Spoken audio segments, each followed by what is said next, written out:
Ether rocks.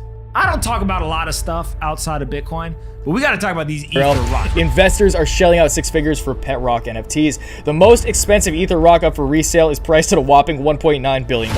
Ether rock, pet rocks, on the blockchain, ladies and gentlemen. The latest craze to resurface in the effervescent non-fungible token, NFT, scene is a collection of digital pet rocks from 2017 dubbed Ether rocks.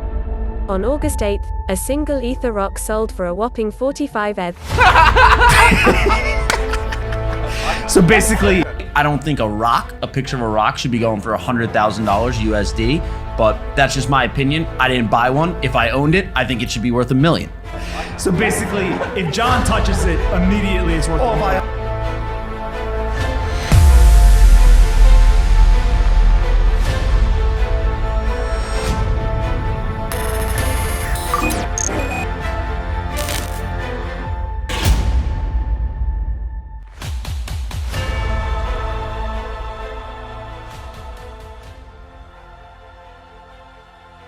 Alright guys, so this is history, alright, history in the making.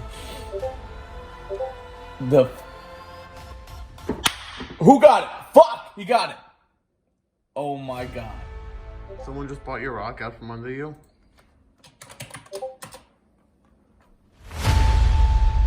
Now there's nothing under 10. Fuck!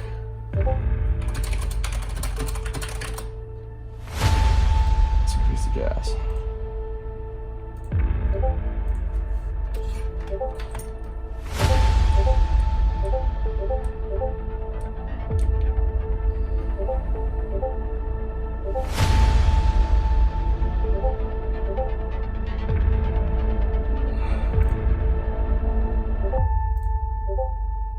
Should I cancel it?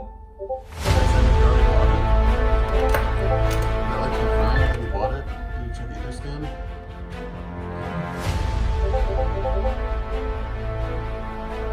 Oh my god, he fucking bought it. Dude, I can't believe we didn't buy it. Fuck. 62. 62. Let's go. Okay, this is the last one. Up the gas, baby. Up the gas.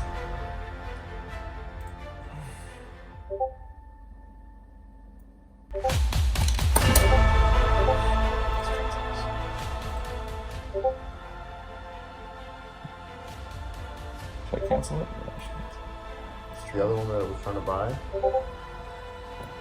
Yeah, let's try it, because I have 2 options here. Did I buy it? Oh my god. You bought a rock.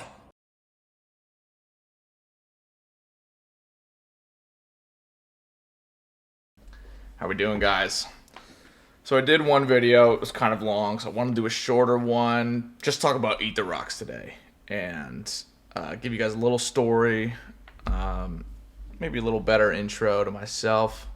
I'm Sun Fatty Tuna, I'm Million, can't pick a name yet, but here to tell you about the crazy world of OG NFTs. We're going to do a couple episodes this week talking about some of the earliest projects on NFTs, things that I think are going to be like the renaissance of these projects. So today we're going to start with one thing that's been getting a whole lot of media hype, a whole lot of media attention.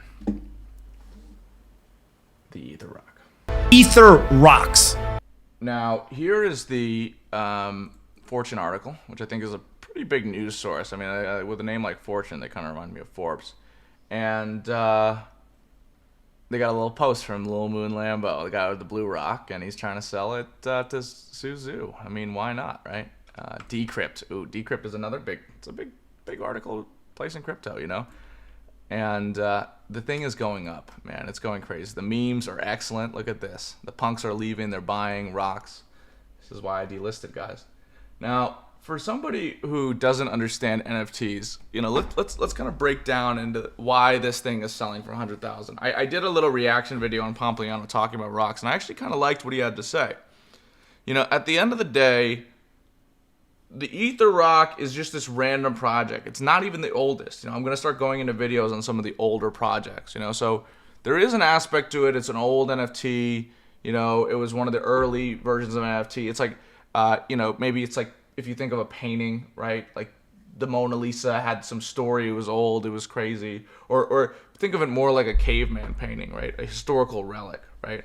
If you had a brick of the Pyramid of Giza, would you think it'd be worth a substantial amount? Probably, right? But the idea is that there's only 100, and we're printing money and we're inflating our currency, right? So one of the reasons that Bitcoin is a stable store of value is because it's decentralized. We can read the code, we can look at it, and there's only 21 million of these things. We know that there's never going to be any more, right? So if we're looking at these rocks as JPEG images, but the value that we store in them, the hype around it, I mean, it allows it to have this closeted supply where, we can increase the value. Now, also, if you're not into NFTs and you start getting into NFTs, what you're going to start to learn is Discord and these community building organizations around people who invest in NFTs and artwork. I mean, this is like not only a way to flex in a community, but it's also a way to join with other people online on a topic of similar interest. There's a group formed. Look, we're doing memes in here. Everyone's joining together, following each other on Twitter. I got so many followers just from being a Bored Ape on Twitter, and I see all the guys that are following me. They have like 50,000. I just started this Twitter not too long ago, but it's like everyone is really accepting me into the community because I've joined. I've shown, and when you're joining one of these OG NFT communities, you understand you're showing a couple things that would make someone want to be friends with you or trust your opinion, right? You either spend an absurd amount of money, so you're a high net worth individual that they probably learn from the things that you do, and you're somehow successful. Everyone wants to be a winner, but also wants to be, surrounded by winners and people they can learn from. On the other hand, you had foresight, right? You bought this thing early, you got it for really cheap, and you were one of the first guys in NFTs in this space that has absolutely exploded, right? You can do cool things, right? You can verify that you own the rock. If somebody asks me, show proof of the rock, what am I going to show them a picture? No, I sign a message from my wallet. I show them that I literally am in control of every asset that's in the wallet that has the rock in it. You know what I mean? And I can do that from my wallet, which is, that's the identity part, and that's the PFP that we're talking about.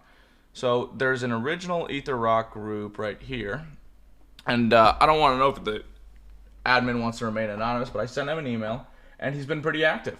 He updated the site once we hit 100, and he's been helping out with getting the wrapper out so that we can get these things listed on OpenSea.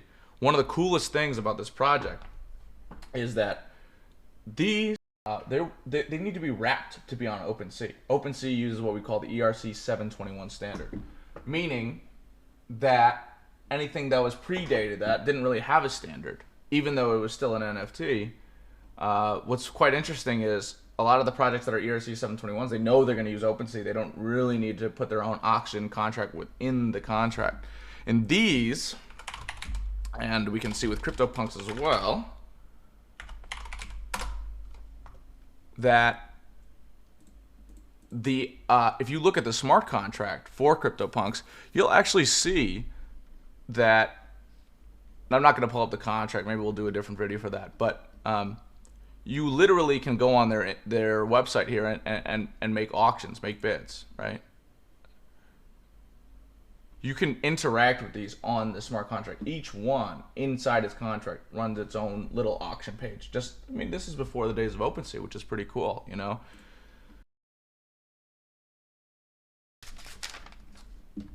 So in short, I think that, the big things here with NFTs that people aren't really discussing is the fact that you're joining a community, that you're meeting people in a small group that have been verified to have spent an investment similar to you and have put that same amount of risk on the line or believe in a project to that extent, where it's kind of a combination of a Facebook group and also maybe back in the day you had a certain stock and you were engaging in like a constant open clubhouse where you'd have shareholder meetings all day because everyone wants to see the price of their asset to go up, whether they bought 1 million of these pudgy penguins at the floor and want to see it go up, or they bought just one and they wanted to join that community. But either way, that similar goal, that shared vision, allows them to work together on projects, form relationships, and learn from people that might be successful, might be wealthy.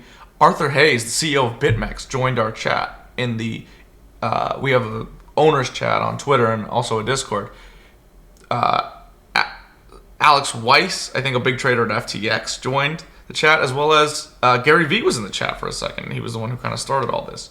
So it's really interesting to see where things go, and there's going to be some good things coming out. Holy shit, guys. We just found out we're on Vice. So this week we're going to drop another video about the interview that I did and the story leading up to that point. Just want to get this first video out to you guys now because the Vice article came out yesterday. I'll give you guys a little sneak preview. 25-year-old Maximilian Zim, who picked up Ether Rock number 62 for 9 ETH 2 weeks ago, around $25,000 at the time, said he initially thought the concept was stupid. Anyways, guys, that's it for now. I'm going to see you on that next video. Hit that like button, subscribe, turn on post notifications. You know what I'm talking about. You're going to want to see this shit.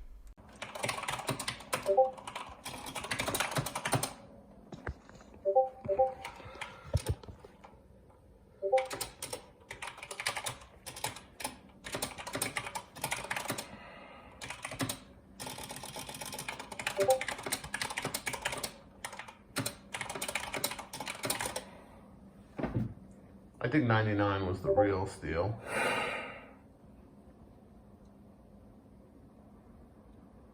It says 58 is still available for 8.78. Should I buy both?